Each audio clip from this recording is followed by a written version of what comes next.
once you have that file out there, no matter how ill-conceived it is, it's there. And now that's what people inside the FBI are going to reference when they want to build a case on you. And once you build the case, now all of a sudden you're in dangerous territory. We shouldn't be building cases on innocent Americans who are trying to live their lives and just go to church. Bottom line, go to church. All right, everyone, welcome back to the LOOPcast, Catholic Vote's weekly rundown of all things faith, culture, and politics. And we are still in our stalemate with the FBI. But update to that story, we had Catholic Democrat Tim Kaine come out and essentially say, what's going on is just a big misunderstanding. The wording was vague, and we should really be giving the FBI the benefit of the doubt. Catholic Vote has information to kind of make us believe the contrary. We don't really think this is an accident. And I think it's worth noting Tim Kaine's history here. So Josh, if you could run us down, where are we at right now with the FBI and what's up with Tim Kaine? Yeah, I mean, it's no surprise they had Tim Kaine run cover for the FBI here. Obviously, he's from Virginia, where all this started. Like the memo about traditionalist Catholics came from the Richmond field office of the FBI. Tim Kaine is a loyal soldier of the Democratic Party. He was Hillary Clinton's running mate in 2016 and would have been elected vice president of the United States if Hillary just had gotten a few more votes and maybe actually visited Wisconsin. So this is not, just a nobody. I mean, obviously he knows what's going on. And so he tried to bring it up. He told the press, he was trying to bring it up like, well, gosh, in the years after 9/11, if there was concerns that young Muslims were coming to mosques to get radicalized, we'd want to make sure that, hey, just give a heads up to these church leaders. Like, you got some young people coming in that might be radicalized. He's trying to make that same analogy. And again, it's based off this memo from the Richmond field office that was saying traditionalist Catholic enclaves are potentially, into white supremacy, are potentially into this radical, hate-filled anti-Semitism. And it's like, where are you coming from? Like, the whole memo is absolute garbage. So that's why the analogy doesn't work. People aren't coming to SSPX or other Latin masses and like suddenly becoming hardcore Klan members. I mean, this is a bunch of baloney. So he's running cover for the FBI, and it's very frustrating. And of course, we would think a Catholic senator, especially from the state where this FBI memo went down, and you have to understand, the FBI actually authorized people to infiltrate the churches. And we don't know if any agents were in there or not. But like, if you're going to mass in Virginia, you're thinking to yourself, or potentially any other state, like, what's going on here? Are they investigating? Are there FBI agents here kind of watching things and reporting on us? And I would hope that our Catholic senator would be looking out for us. But in fact, he's running cover for the regime. So it's very frustrating to hear what, Tim Kaine make this point. Well, and it's really bizarre, too, because we went from Merrick Garland testifying before the Senate Judiciary Committee when he was directly asked, how many agents do you have in Catholic churches, to we don't do that. I don't think there's any. Chris Wray denied any knowledge of the head memo. of the FBI, right? To now we have this Catholic Democrat saying, well, but if it was happening, it would be okay because we do it to Muslims, right? And so it's just this really bizarre, it's pretty clear there's a lot more going on here than we're getting from the higher ups. Yeah, Kaine's trying to make it sound like we would certainly, if there was radical, hate going on in these parishes, we would want the FBI to like let church leaders know, hey, we're just letting you know, we're just a heads up, safety concern. Like, that's a whole lot different than infiltrating the church, and authorizing agents to go to mass. I mean, give me a break. Now, we're not talking about tripwires. We're not right. talking about FBI agents who are Catholic who go to mass. We're talking about the FBI sending an agent to go into the mass and to check on what's going on. Totally different. Yeah. So this rightfully frustrates Catholics. I mean, it frustrates me. But I think what some people maybe don't understand, and I think Tim Kaine's kind of muddying the waters here, is how exactly is this a violation of our constitutional rights? And is there possibly a scenario in which, they're just working with church leaders to try to, like, it's a cooperation effort as opposed to like an embed type effort? Do you have any answer to that, Josh? Yeah, I mean, again, we have no proof other than Kaine and the FBI saying that they might be working with church leaders. So there's no evidence of that. It'd be really helpful if church leaders would stand up and say they were asked by the FBI or something like that. Then we could kind of verify whether or not that's actually true. But the whole point is, if they didn't, then it's certainly a problem because, if FBI agents are actually at church and infiltrating it, it does affect you, even if you didn't know that they were there. It's like a violation of your rights. You're there to worship freely, and all of a sudden, it's not quite the same level of violating the seal of the confessional, but it's still actively participating in, as a stranger coming in and potentially having, recording devices and stuff like that. Absolutely goes against anything that we stand for in our religious freedom. No, we rightly should push back at this. Yeah, absolutely. It builds this sort of sense of distrust and discomfort with going to Mass. Like even the fact that the story broke and people were saying, I was on a radio spot last week and the host said, well, I'm just worried now about going to confession and going to my local parish because what if the guy next to me or what if the confessional's bugged? And I think that that's taking it. We don't have evidence of that happening. We don't know if that's going on, just to be super, super clear. But the fact that even becomes a question in the back of people's minds is so destructive to American communities.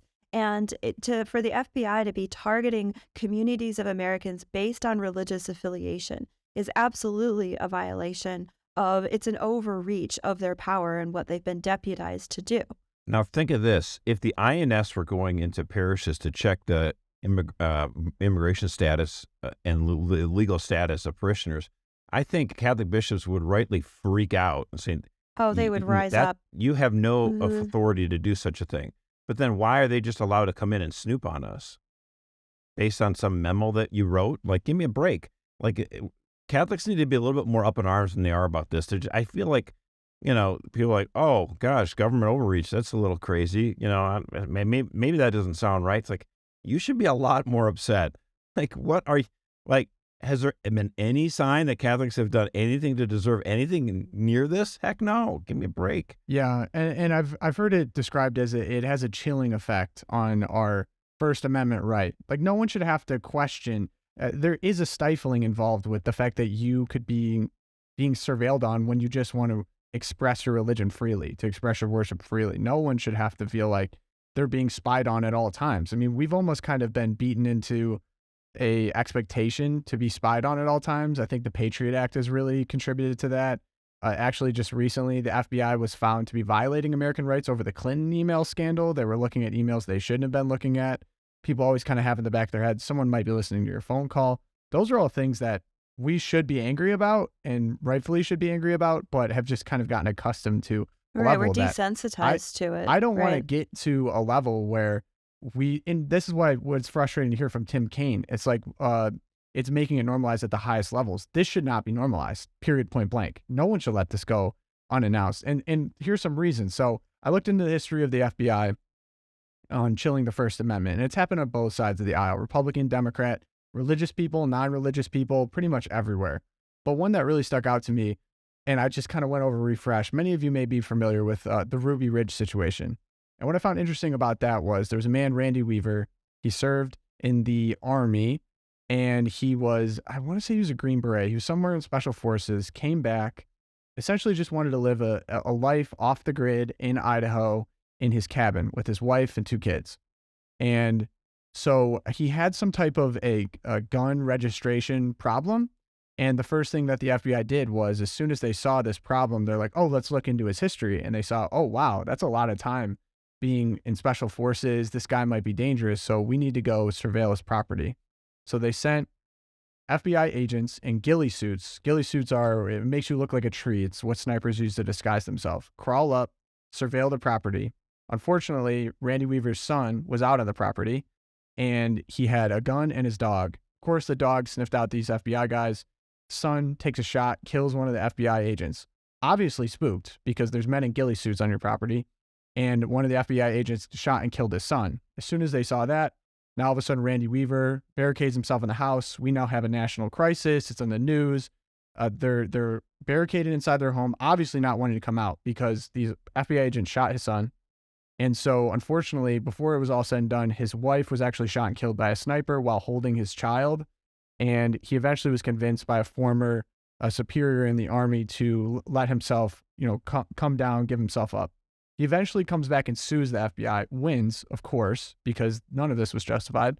And You say, of course, but that was actually still pretty surprising, actually, because the that he idea of won? suing the government, that was still relatively a new concept. And that was, like, oh, he'll never win. So that was actually a surprise. I mean, in hindsight, it looks like it's a no-brainer, but that was impressive. But the FBI, unfortunately, has a disturbing trend of creating criminals. Like all this guy did was serve his country well, and he lost his wife and son, and now he sues and, like you said, maybe somewhat surprisingly wins. But you can't give back those lives, and there's no way he should have been antagonized by the government. They had no right being on his property. He had a terrible circumstance in the Vietnam War. Just wants to live off the grid, and maybe he's a little paranoid that the government's coming after him, and then the government comes after him. Like, what? I really feel sorry for him. It was like the first kind of time where conservatives started to realize, I tend to be in favor of law enforcement. So back to blue and that kind of stuff. That phrase is not even that old.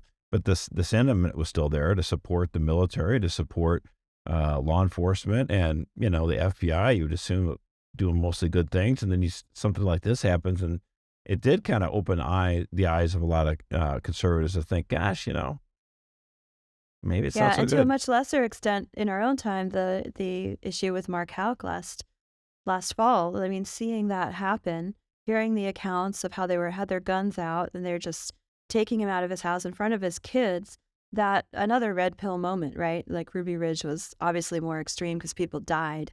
But the Mark Houck case too. I mean, this should be a real wake-up call. These are provocations and specific targeting and politicization. So kudos to Jim Jordan. Mark Houck, nobody died because thankfully, they realized as much of a crazy overkill presence the FBI put out there, Mark realized I'm going to give up, and I'm not going to try to do anything like fight this because, things like Ruby Ridge happen. You've got it could have gone south. But once again, to go back, they never should have been at Mark Houck's store. In the same way they shouldn't have been at Randy Weaver's store because he offered to turn himself in. And this was all over defending his son outside of a Planned Parenthood in which the FACE Act didn't even apply. I mean, he ended up winning, of course, but those type of standoffs shouldn't happen to begin with because there's obviously the risk of potentially the loss of life. So I think when I hear about Ruby Ridge, when you think about Mark Houck, and even, for example, there was the kidnapping plot, quote unquote, of Gretchen Whitmer, in which there were FBI agents embedded within these guys who were down on their luck, teaching them militia tactics, encouraging them, hyping them up. The men actually sued the government for entrapment, and I believe they lost, but they had some pretty compelling evidence. So the FBI, unfortunately, has a case of creating criminals. We shouldn't even allow people to be labeled, even have them questioned, because once we learned from Kyle Seraphin, the whistleblower, once you have that file out there, no matter how ill-conceived it is, it's there. And now that's what people inside the FBI are going to reference when they want to build a case on you. And once you build the case, now all of a sudden you're in dangerous territory. We shouldn't be building cases on innocent Americans who are trying to live their lives and just go to church. Bottom line, go to church, worship in Mass. And I think too, like the Ruby Ridge and the Mark Houck, they're good arguments for the demilitarization of the FBI. I mean, the FBI originally was supposed to be gathering information and investigating, not running around with, submachine guns and the, camouflaged and surveillance in that sense with all these weapons and snipers, right? So we definitely need to look at taking away their guns. Like FBI should not be engaged in military operations on United States territory. No, Donald Trump was saying, I'm being persecuted against, for fake charges. And so he called for the defunding of the FBI and the DOJ and that kind of stuff. And so Senator Chuck Schumer's like, well, wait a minute, the FBI goes after bank fraud, goes after child pornography, trafficking of humans, all this kind of stuff. Like, you're going to get rid of the FBI? Like, that doesn't make any sense. And so Marco Rubio's like, yeah, how about the FBI focus on those things? How about the FBI actually Yeah. focus on paying fraud? Right. Let's get it back to what it's supposed and to focus do. Right. on, exactly, all this other actual crimes. And then maybe like stop, leave the Catholics alone. So kudos to Rubio for stepping up on that. Yeah, great response. So let me ask then, like we've laid out in our podcast series some issues that we have with this, and yet we haven't seen a real mainstream adoption of outrage here. People should be mad. No one's really been speaking out. We've actually had people in our audience like, why don't I see this on CNN? Which, I mean, laughable, but why don't we see this on Fox? Why don't we see this everywhere else? We want to see it from you. Yeah, can't say for CNN, but we've brought this to the attention of everybody, and Newsmax and Fox News has both brought Catholic Vote on to talk about this issue with the FBI being radicalized. So we are bringing it to the attention to the American people. And like I said, Senator Senator Hawley from Missouri has done a really good job bringing attention to this. And like I said on, I think, that previous podcast, what we had a situation where Republicans wanted to have this weaponization of the DOJ and FBI subcommittee because they thought, oh, it looks like big tech is kind of tipping the scales. And they were, and they are, they still are in many ways, Facebook and such. Twitter's now a little bit more normal. But that was the reason why they wanted to create that weaponization subcommittee to investigate how big tech is trying to shape opinion and working with like the FBI to get rid of people on Twitter and Facebook that are saying unapproved things. And then in the course of investigating this kind of stuff, the staff members and the representatives on this weaponization subcommittee are finding all this stuff that the FBI is doing on Catholic stuff. And kudos to whistleblowers like Kyle Surf. And all of a sudden they're like, whoa, there's a whole lot more underneath the hood that we didn't even realize, So it takes a while. I mean, like you have these, so now they uncover this information and then they have hearings and they ask these guys questions. It's not like you're not going to have like a lightning bolt and bam, suddenly everything's going to change. But they bring these guys before the subcommittee. And that's why I thought it was really good. Like Jeff Van Drew, the congressman from New Jersey. Hey, is it okay to be Roman Catholic? I mean, it's just basically make these guys squirm a little bit, and it does make a difference. The FBI still needs to have their money authorized every year, so these members of Congress can put the screws on them if they want to. Now, I don't suggest that they're actually going to defund it, but they can make life kind of miserable, for the FBI and all these people. So. We're going to try to make them we're going to force them to play ball.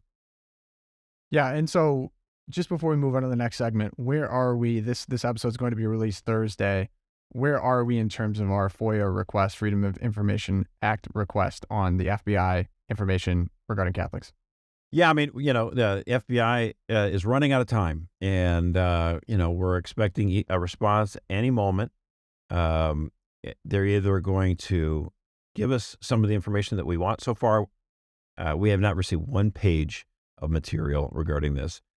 So they're either going to start giving us stuff, or they're going to say, actually, could you be more specific about what exactly you're looking for? And basically, it would be a request by them to us to narrow the scope of the inquiry of the documents that we're looking for. And you're like, well, that's kind of okay.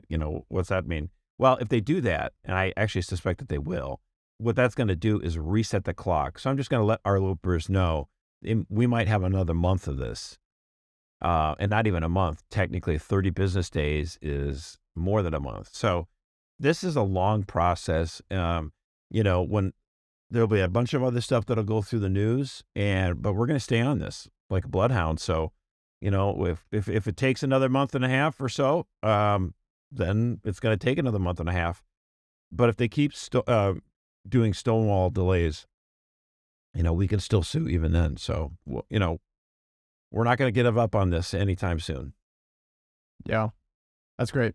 And so moving on to our pick-me-up here, and these just make me so happy because the best part about this audience is the loopers love getting active. They love being engaged. I think we probably have one of the most active podcasts in terms of, hey, what can I do? What can I do? How can I help?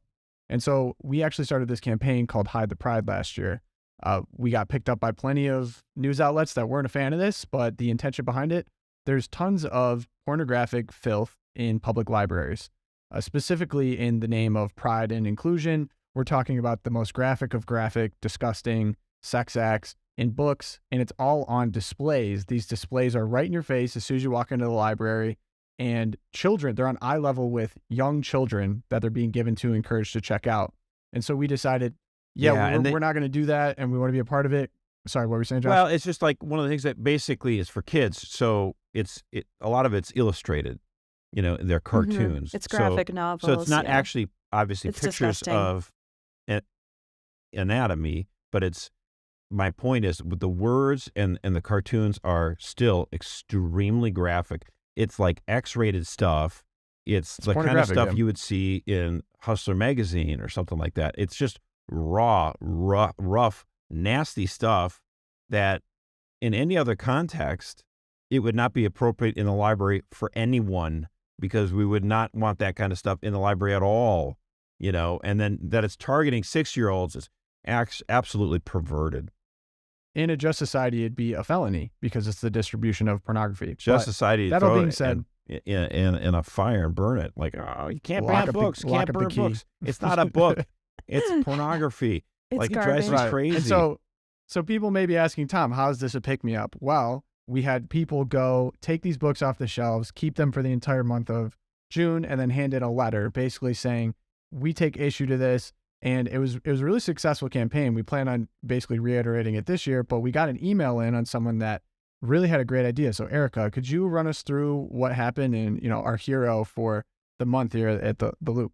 Yeah, well, Chicago's going to come up again later on in the podcast, so stay tuned. But this is good news out of Chicago. So suburbs of Chicago, Looper Rachel G., she sent Catholic Vote her email. She and some other families decided to participate in our Hide the Pride campaign, which was last June. I just called you John. Sorry about that, man. Tom just described for us. So they checked out 10 bags full of explicit LGBTQ books from the children and teen sections of their library. So not kudos to like 10 bags of books. I mean, they're like walking out with major bicep exercise going on there. And so the library, of course, was annoyed, but the families asked, they were like, can we put up our own display in the window? And you have to submit a proposal, and it took 9 months. But then they send us, of course, it's a public library. Technically, you could, I guess. Yeah, send your request. But they got it in, so they send us the snapshot of the new display in their library window, and it's the Blessed Mother. We've got like images of Our Lady of Fatima, Our Lady of Guadalupe, books about Mary. There's a huge rosary hanging right in the back of the display. So it's really lovely. So this was awesome. Yeah, it features Marian books, images, statues, rosary, and other information about our Heavenly Mother. And Rachel said she had friends in surrounding communities who could not get their local libraries to allow such a thing. So she said, we just asked the Blessed Mother to come and take care of her children, and look what happened. So really kudos to you. Thanks for sharing, Rachel. You're awesome. This is just great. You could do that, but you could also do other things, because there might be potentially a library that would say anything explicitly religious isn't allowed. If it's Muslim, Jewish, Christian, we don't allow it. Well, then you could say, great, but I mean, you can still allow other displays, right? So then you could do like one about the American founding, and you've got, quotes, from George Washington and Thomas Jefferson and stuff like that. And kids would be like, wait, what? And just anything about history that could, open the eyes of people a little bit, in a creative way. It'd be great. Mm-hmm. Yeah. And even, I feel like the Virgin Mary, there's so many historical references and texts that it is history to understand that, in the same way that it is to understand, Islam and the Torah and Muhammad. I just don't. It's funny. Nothing explicitly religious, unless your religion is the LGBTQ movement, of course. Right. That involves a pride flag. Then you get an entire month. We'll pretend it's not the state's religion right now. Give me a break. Yeah, seriously. So anyway, shout out to Rachel, and keep that in mind. Great story. Really encouraging. The great thing about the public element of the public library is it's for everyone, and you are a part of that. Sometimes I feel like it's just so frustrating to look at these places and have it not represent you. But that's an opportunity for you to go and make sure that it represents you, or at least start the conversation, because there's other people who definitely feel the way that you do. You have a church community, I'm sure. You have people that you can get on board to just promote your beliefs. That's how you get representation within these things, because there are a group of people that go out of their way absolutely to shame and get representation, everything like that. So it's time to get involved as well. So that is our teaser for this year's Hide the Pride. We will be doing it again in June. Bigger and better. Stay tuned. Bigger and better. We really believe that no kid should have to experience pornography right in front of their face in their public library. So that leads us back into Chicago. What a radical notion, Tom. Speaking of radical, so Chicago had a rough weekend. And when I say rough weekend, there was a large group, some could even say mob of teenagers that took over the Loop downtown. And some of these videos that came out of it were really just shocking. Yeah. Shocking amount of kids, anarchy. All right, so many couldn't even really be corralled. Just so our listeners who are not from Chicago, yes, what Tom was talking about, the Loop is the area inside the downtown of Chicago where the trains actually loop around, which is kind of the way we got the name for the Loop, just kind of creatively, but it's got nothing to do with us. No, but it's true. I mean, just it was to be clear, absolute mayhem. And it's not just like, there's certain pockets of Chicago that have had a lot of crime. In the Loop, the business Loop area, it's really as common to have this much kind of crazy crime, and it really is indicative that Chicago is starting a serious decline. Serious decline. And so to run through the stats of 3 people unfortunately were shot, over 12 were arrested, dozens of cars were flipped or torched. There was a Tesla specifically that just got lit on fire. Kids were jumping on top of buses. It was total anarchy, chaos. There also was a Walmart, and this video was brought to our attention. There was a Walmart that was completely looted, and there was videos from it getting looted where people were saying, oh, free food, just grabbing stuff off. The hardest video I had to watch was a mother and her child going through the Walmart after, devastated, looking around saying, I'm not here to steal anything because I'm not a thief. I'm here to buy food for my kids, and I can't because everything has been destroyed. I mean, the whole store, everything was strewn everywhere. All things really were stolen. Disturbing. Yeah. It was like, it looked like a zombie movie kind of. But the hardest thing about this, I think, is people who are law-abiding citizens who just want to be able to provide for their families can't. And because here's of this the thing. kind of thing. I think you're right. You shared that video with me, Tom, and I thought that was really just gut-wrenching. But the thing about it, the news media loves riots because it sells. It gets clicks, and people watch their TV. If it bleeds, it leads, and they love it. But I feel like the news media doesn't really care about what happens the next day. What happens to all the people who still have to live in that neighborhood, and now their lives have been ruined? Like if you're Walmart and you're in charge of the let's say the 20 stores, let's say in the northern Illinois, Chicago area, like you're not going to open that store up again. You're like, we're done. We're not coming back. I think they're closing 2 Walmarts in that area. And it's like, and can you blame them? No, because there's no political leadership. Like, what is Walmart going to do? Hire guards with, AR-15s to guard the store? Like, sure. I mean, I guess they could. Then maybe the looters would go on to the next place. But that means the prices are going to go really, really high. If you got to make sure you have, rock solid, hardcore, gunned, armed security. I mean, so I just feel like the media just doesn't really care. And we see this happening in San Francisco, Washington, D.C., New York City, Chicago. And I attribute all of this to the election of district attorneys who are turning a blind eye to crime. Like Alvin Bragg in New York City is going after Donald Trump, but he's totally ignoring all the other crime that's going on in New York City. Right. It's like Mayor-elect Johnson in Chicago. His response was, quote, "It's not constructive to demonize youth who have otherwise been starved of opportunities in their own communities." So this is your classic, cosmic justice equity move here that, all these kids who are destroying these stores and burning these cars, they just had a really rough childhood. But so it sounds really compassionate, right? And we get to feel good about ourselves for just being so understanding for these kids, which there's an element of truth in that, which is very, I think, seductive. But he's forgetting about that mother and her child trying to go to Walmart that night to get dinner, and they can't get food. That's a complete lack of justice and a complete lack of charity. that the cosmic justice movement, the equity movement, just chooses to turn a blind eye to. And it's terrible. And like you said, Josh, I mean, Walmart and Walgreens, CVS, they were closing pharmacies all throughout San Francisco in the neighborhoods where it's hardest for those people to just get in a car and drive to one that's another 20 minutes further away. Like they can't get out and nobody's looking at what's happening to them. So, I mean, my Walmart here in Connecticut, the one I was going to, which is about 5 miles away, it just started to feel really unsafe. There were starting to be a lot of looting there. It was in the local news. So I just decided, well, I'm going to start going to the one in Podunk, Naugatuck, Connecticut, because it's a lot safer. And I had that freedom because I have a car and I'm middle class. And I was like, I'll just go to a safer one, right?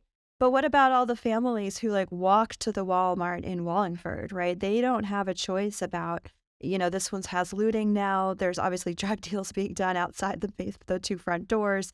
They don't have a choice. And it's so patently unfair and short-sighted. I mean, Mayor Johnson, too, he was to the left of Lori Lightfoot on this one. She condemned the riots really strongly. And he's like, let's just try we don't like them, but let's try and understand where they're coming from. Lightfoot even did say, don't call it mayhem. Don't call it mayhem. That's not true. There's plenty of teens who are just there having a good time. So anyway, this is all besides the point.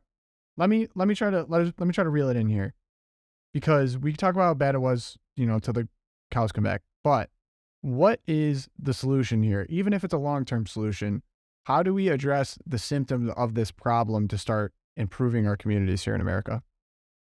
Well, we certainly need, the biggest problem in these areas is a lack of fathers. So anything the government is doing that prevents, families from forming, and I think a lot of the welfare state does that by trying to replace a father by a check. We've done some reform of welfare, but still not far enough. And yeah, obviously, I mean, it's great when a city kind of comes to their senses like New York City did in the late 90s by electing, Rudy Giuliani, and he really did put the screws on crime. There are tens of thousands of people who are alive today because Rudy Giuliani was mayor that otherwise would have died from murder, But you can't just wait for these cities to come to their senses. I mean, like Chicago was presented a choice recently, and they went with the communist who's soft on crime. So it's like at some point, at least when you have these blue enclaves that are in, let's say, a little bit more red states, like if Memphis is going crazy, the governor of Tennessee and the legislature there have got to step in and just say, we're not going to allow, roving gangs and mobs to just descend on certain neighborhoods and control it. Like you still have a right as a citizen of this state to be protected, even if your local municipal leaders are failing you. Now, I don't know what to say about Chicago because Chicago's got a crazy mayor now, but the governor there too, he's not going to do anything. So it's a tough one. Now, if President Trump, when he was in office, could have done a little bit more on the riots back in 2020, instead of saying, all these riots and all the burning and stuff, that's going to make people scared. And when they're scared, they'll vote for Republicans. So I'll have a better chance of getting reelected. Maybe by being that cynical, he lost reelection that way. Like, in other words, if he would have actually stepped in and created order, he might have had a better shot. So, I mean, it requires leadership. If local, I want as much stuff done at the local level as possible. But if local leaders are completely discarding that, like that mom that wants to go to Walmart, then, leaders have to step in and provide, security. Yeah. And I think here's the thing. We talk about fatherlessness, and PolitiFact, 73% of Black Americans are born out of wedlock, 67% raised in a single parent home. Obviously, most of Chicago, very African-American community. But if there's no father there to teach them how to function in society, it's almost hard to expect as though they would know how to act. I think the first person that taught me, hey, you don't steal. When you go places, you treat people with respect. You shake a hand. You earn money by working, and you get to spend that money. Those are all social contract basics. And if no one were to teach you that, and you were getting your influences from, I don't know, rap music or gangs in the community or something like that, that's most likely how you're going to end up. So father's number one. And there's actually a really interesting guy I want to highlight, King Randall. He is a young guy, 23 years old, younger than me. and he started a boarding school in Albany, Georgia. Albany, Georgia is very poor, a lot of crime, gang problems. He started a school for men to create young men really and teach them interesting. skills. Really interesting case study here, because he just saw the community was failing men, and we needed to teach them. So he taught them how to work on cars, taught them how to do general contracting in the house, build fences, how to dress, taught them how to wear a tie, how to wear a suit, how to conduct yourself with respect.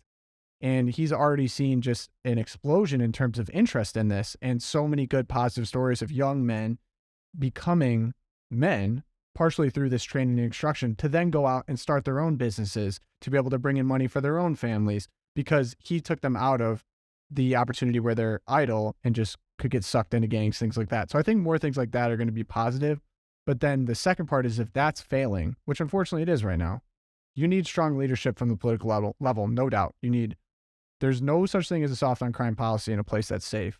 I mean, I like to think at this point, anyone that's going to be acting strong with political authority, take, for example, Governor DeSantis, or a better example in El Salvador, the president there, 92% approval rating. Why? He threw every single gang-affiliated, MS-13 affiliated person in jail the second he became in office. And he literally freed that country from gang problem overnight. He just got the military, martial law, said, hey, people can't even walk outside with fear of getting shot. They can't operate their own businesses. That's it. You guys are done. Like, you're gone. And now people, of course, NGOs and people from the outside are, oh, wow, he's authoritarian. He's a fascist. It just makes you think, it's not like governments can't do this. It's that they don't want to do this, because this guy's showing you can do it. Like, yeah, what the heck? Right. And it's Let's telling go. that our political leaders, so President Biden's foreign policy, just, lifting sanctions on Cuba's communist regime, Venezuela's dictatorship, and then they're imposing them on El Salvadorian officials now. And so it's just, and again, the narrative that this is somehow fascism. But to get back to the point about we need political leadership, absolutely. At the same time, I really respect guys like King Randall. I'm sure we disagree on a lot of things, but he's just like, I'm not going to wait for some leader to be elected who's like going to try and do this from the top down. He's like, I'm actually going to take 15, 20 guys. I'm going to get them out of their situation and start to change this country and take it back one person at a time. And he says, he was on this, we'll have to put it in the show notes. He's on this interview, and the guy's like, well, what about the public schools? Aren't you like, trying, taking funding from public schools, blah, blah, blah. This is so bad. He's like, yes, I want to tear them down. They have destroyed, public schools have destroyed our communities. Get rid of them. Get rid of them and start your own. And obviously not everyone can do that. But for ordinary citizens to see a problem in their community and do something actual to change it or to make a better opportunity for people, that's real justice. Like, that's really trying to do something. And you don't have to wait around for someone to be elected. We have to work for that. Absolutely. You need both ends. But at the same time, people are working to better the country without waiting for leaders. That's real social justice, because I think what a lot of people, they kind of from the comfort of their own couch in their own community say, we need social justice. Let me go post something on Instagram suggesting that I agree with the current thing. But when this guy, King Randall's just on the ground. Feel good about myself doing it. Or feel good about myself. Social media is one way. Or thinking, I'll like the political leaders who will solve this problem for me by creating a government program so I don't have to do it. Exactly. King Randall's like, no, I'm going to do it myself. It's funny, though, like we're talking about this, like there's the former Senator Daniel Patrick Moynihan. He was in the Senate there for a while, and he worked both for Kennedy, he worked for LBJ, he worked for Nixon, Ford, and he was a Democrat, but he was not like lockstep with everything that they said. And he came up with the Moynihan Report in 1965, warning about how you have a situation where government assistance is actually kind of incentivizing kicking the dad out of the house, husbands out of the house. And he was bringing that to the attention in 1965. He was worried about the rate, the out-of-wedlock rate for black families in inner cities in 1965. Just so you guys think, we're not talking just racial. Now we're at a point where in rural areas of Iowa, white people have just as high rates now as the blacks did in 1965. So that's a good point. We still have a massive problem here. We've basically created a financial system through welfare where we've created these disincentives. And also, I think to turn it back on ourselves, too many Americans like, I believe in social justice, or I believe in taking care of people, therefore I'll support this government program, as opposed to, you know what, actually, at our town and our parish, we have a food shelter where we provide food directly to people. And it's like, we're not relying on the government to do this for us. We're doing it ourselves. So I think that's a lot better model, because then you start to understand, hey, you know what, this person, as you're dealing with them as like human to human, you realize, gosh, this guy, I think he might have some mental health issues. So you might be able to tell him, get him some help somewhere else. Or this person looks like, he just needs maybe he just needs a car, or maybe he just needs an opportunity. Hey, we have a bus system. Maybe just some things that they were never told, and you can give them even the modest handout or just a helping hand. And I think we can do a lot of social change there. Right. Right. As Catholics, that's how our faith teaches us to behave. It wasn't like Jesus said, oh, render unto Caesar what is Caesar's, and that also counts for all of your charity, right? No, he's like, that's a side note. Your taxes are the side note, render unto Caesar. And then you need to go out and give all that you have to the poor. And obviously that takes a different character for every, right? You don't outsource it, because it has to do with our own holiness and salvation as well. We become better people. Society becomes better by having better people in it, and we're closer to Jesus Christ. So Catholics out there, you can't all be like, oh, the government is my charity. No, don't phone it in. No. Yeah, guess what? First and foremost, though, fathers especially, you're called to raise your sons. Amen. If every father and every mother raised your children, their own children, we wouldn't have this problem. So I think Mother Teresa has a great quote on that. It's like, well, the first thing you can do, go home and love your family. And so I want to start with all that. That's a baseline, like JP right? says, save the family, save the world. That's right. Right. Go home, love your family, of course, and then you think about your larger family, your church community, and then you reach out from there. So I think a top or a bottom up approach, more of a grassroots approach, I think over time can definitely solve this. So I'm optimistic. Maybe there's going to need to be learned the hard way in some of these places, but I think there's a lot of places in the country, like King Randall, for example, there's just really positive things popping up from tough situations. So that leads us to Twilight Zone. Josh, you are first. Well, I mean, it's a pretty shocking report for a lot of people. There's these international legal experts that have the backing of the United Nations. They came out with a report there. The International Commission of Jurists, they wrote in March, with the assistance of the Office of the UN High Commissioner for Human Rights, that, quote, sexual conduct involving persons below the domestically prescribed minimum age of consent to sex may be consensual, in fact, if not in law. So they're now saying children under the age of maturity of normal legal consent, like maybe it's 16, maybe it's 18, even younger, can consent to having sex. Why are they saying this? Well, it's all a prelude, because they want to be able to normalize adult children sex. They want to normalize pederasty.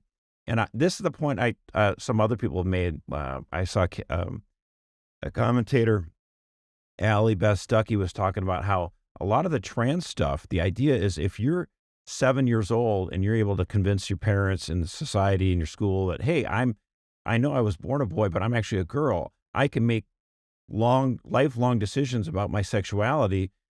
And obviously there's the profit motive behind all of these, because once you make the switch, quote unquote, then you have a lifetime of medical payments that you're making to these pharmaceutical companies. So pharma loves it for the money. But the far left, the super hardcore, sexual revolutionaries in the left love trans, because you're basically saying 6-year-olds, 7-year-olds can make adult decisions about sexuality, including having sex with us, right? Exactly. It's disgusting. So it's opening the door. And it's all sex, money, power, right? This is sex, money, power, straight from the UN. It's sex because we want total license, total sexual revolution to be global. It's money because, as you said, Josh, this is a huge moneymaker for big pharma, for the trans all of that. Huge moneymaker, follow the money. And it's power, because the UN would love nothing better than to impose this radical sexual revolution on countries that are trying to resist it and retain their own Judeo-Christian morality, like Kenya, right? They can't It's the new Kenya. colonization. It is. It's imperialism, to use a favorite. Ideological colonization. Exactly. Yeah. It's disgusting. Yeah. And shout out to, we had the Twilight Zone is going big, baby, Whoa. because we had people actually recommend this one for the Twilight Zone. So shout out to all of you. We have people sending in Twilight Zone submissions. I appreciate that. It's catching on. And the UN really slid this one under the radar. It took actually a couple of days of people really reading through the report to actually find this in there. And so thank you to people who are just on guard, because of course, as soon as someone brought this up, there's a bunch of people saying, no, like, this isn't actually real. This is misinformation, whatever. But it's right there in the report. So yeah, I got a lot of friends who are involved in monitoring the United Nations. You know, there's a pro-family group, CFAM, and Austin Roos have been involved with that, and a lot of other guys. I actually had the chance to go work for them back in 2001, and there was a UN conference on the child, and you know, there are all sorts of crazy stuff going on, and the Holy See, which has a seat there because the Vatican is its own country, they work with the Muslim countries. John Paul II was great about this, making sure that, you know, the UN was not a vehicle, because that's what the left want to do. They want to use the UN as a vehicle to kind of, as like a Death Star, to go to some of these smaller countries like, you know, Costa Rica, Nicaragua, and say, you need to support abortion.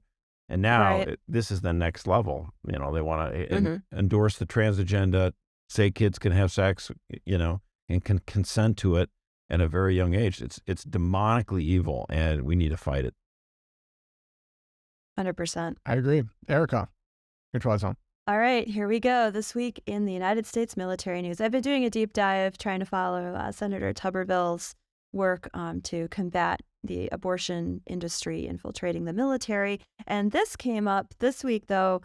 We had a Navy nurse practitioner. There was a serviceman in the U.S. Navy stationed in Bahrain who took a video of this presentation that he went to. He is a dad. He's stationed overseas. His kids are involved in all the military healthcare. And he got wind of this policy that he had never heard of before. He has a 12 and a 17-year-old, and he had never been notified of this. It just came up that parents whose children, military servicemen and women, cannot access online. They cannot get electronic records of their children's records, medical records, once they turn 12 years old. And he's like, this is crazy. So he goes to this presentation by a Navy nurse who is then describing, it's all on video, how she interviews Navy sailors' children as part of their well-child checkups, as part of their regular health visits. And she addresses what she calls the SSS, safety, suicide, and sex. And her tone is, you have to watch the video. It is, she's like, the thing parents never want to talk about with their kids, sex. And I'm like, okay, first of all, how many parents, anyway, blah, blah, blah. Not 1953, she goes, lady. Right, it's not bad. Come on, man. Like, I talk to my kids about sex. It's my job. But she's like, I ask your child, how do you identify? I ask them, are you open to she says kids are more open to experience and experimenting. I say, if you have a crush, do you have a crush on a boy or a girl? And I ask them if they are having sex. And then she says, at 12 years old, you parents sitting here listening to me cannot look at your child's medical records online. And at 15 or 16, there are 4 things that your child can schedule their own appointment for, and I don't have to tell you. This is the military, if they're in the military. This is the military. Mental health, this is the Navy specifically at this point. Mental health, birth control, pregnancy tests we do not tell the parents, and she reiterates this time and time again, and STIs. Your child could have gonorrhea, and you can't access that information. So this dad who's filming, he goes, when did this policy start? And the nurse goes, I don't know. It's the whole 6 years I've been on staff with the Navy. So it's been at least 6 years. The dad had never heard of this before. And she's like, well, parents can physically come in. They can come into the office and physically request physical records. So that's still there. But then she goes, but you would be breaking your trust with your child. And that's how suicides happen. She's just standing there intimidating these parents. This woman belongs in prison. This Yeah, woman is seriously. not the only one, Josh. I know. She's not the only one. This is why I'm And not going. I'm not going to let my. Her and the other ones. I Yeah. have no prison. interest in being a part of the exactly. military at this point. Nothing against the brave men and women who are in there, but like I'm not going to Yeah. encourage my kids This to go was in great, though. because This of this is what stuff. killed it. The dad goes, "This is abhorrent and disgusting." He's like, "I cannot believe this has been going on. I have a 12-year-old child. This has been going on." And she goes, "Thank you for your opinion. Just as you are an advocate for your child, I am an advocate for your child. Oh, I have gosh. a rapport with them." Oh my And gosh, she I goes, love this. "There are parents," not saying like you, "there are parents who don't want to hear this and they have a closed mind and that causes teen suicide." She goes, "I didn't make the policy." And he goes, "Is this the policy of the United States Navy to circumvent a parent's right to know?" And she says, hard stop, yes. Oh my God. See, this Cold turkey. reminds me. This reminds me of former Texas Senator Phil Gramm. He ran for president like in 1996 or whatever, and he had brought someone in front of the Senate panel. I don't know what they were investigating or talking about at this point. And this woman was making this just sounded just like this nurse did. And she's like, "I love your children just as much as you do, Senator." And he said, "Oh, really? What are their names?" It's the only appropriate response She to had something no like that. answer for that. Oh my gosh. Well, so disturbing. So Robbie Starbuck on Twitter, he's an investigative reporter. He went and he looked, and in fact, this is not unique to Bahrain. It is not unique to the Navy. This is the policy in all branches of the United States military. This is universal. He has This is our screenshots. military. He has images from the military healthcare program. He has the receipts. So wake up, Catholic parents.